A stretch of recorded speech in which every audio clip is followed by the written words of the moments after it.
The Kite Runner is a text chock full of the kind of meaning a formalist lens seeks to uncover.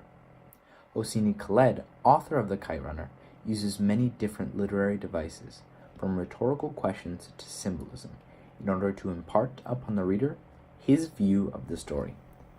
Throughout the book, imagery often acts as a tool, allowing the story to further encroach upon the reader's psyche.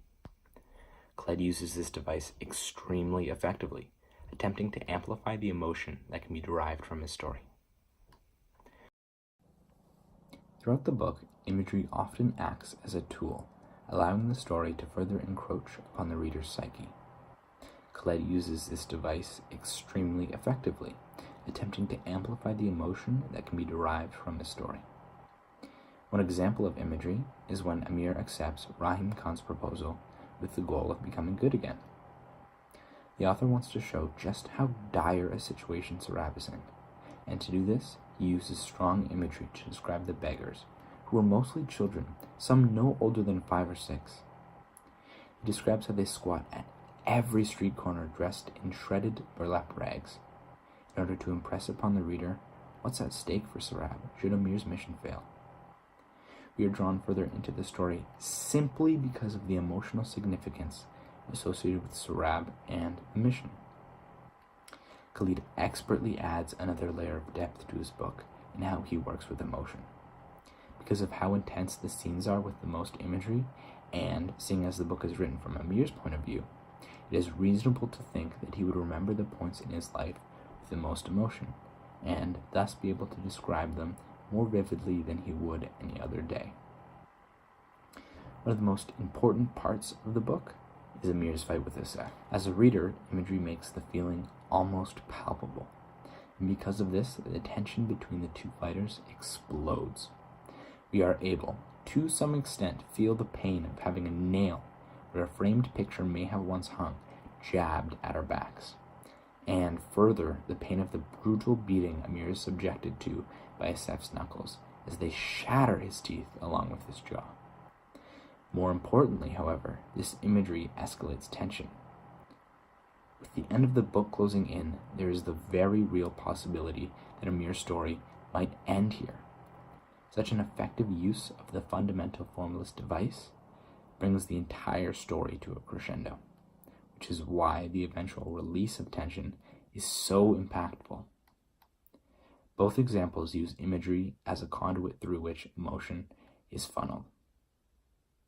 Symbolism, on the other hand, is used to enforce the circular theme of the novel. Amir faces so much guilt, and in this, the third quarter of the novel, he finally gets to confront it. He faces his mistakes, and to some extent makes up for them. Sarab is Amir's opprobrium. He represents the sum of Amir's shame and his treatment of Hassan. Amir knows that to rescue Sarab is the only way he can possibly pay Hassan back for the cowardice he showed so many years before. Amir risks his life multiple times and is even beaten half to death in order to rescue the child. Still, his subconscious wants to thank the boy for giving him the opportunity to become good again. Amir works to rid himself of this guilt.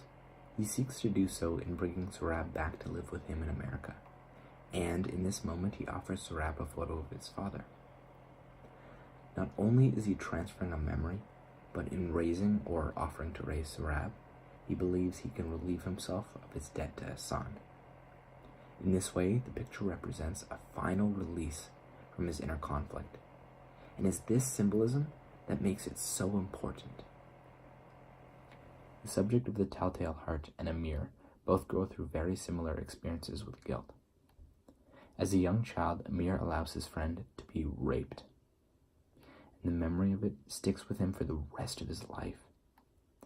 Eventually, when presented with the opportunity to relieve the pressure, he undertakes ridiculous odds and extreme bodily harm because he hates himself for the actions he took, and rightly so.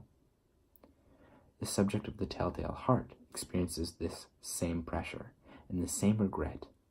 It drives him to the edge. Just like Amir, he acts rashly, going as far as to admit to a murder unprompted. Unlike Amir, however, his attempt to save himself doesn't change how he feels in the slightest. It's just too small. He screams about his victim, asking why won't his heart stop beating? In this case, obviously, the heart is not actually beating, but to the subject, his memory lives on.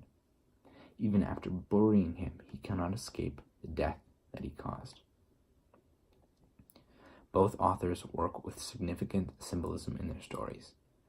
Alan's subject ends devastated, and Hosseini's finds redemption. But in both stories, imagery and symbolism are used to convey the most important moments.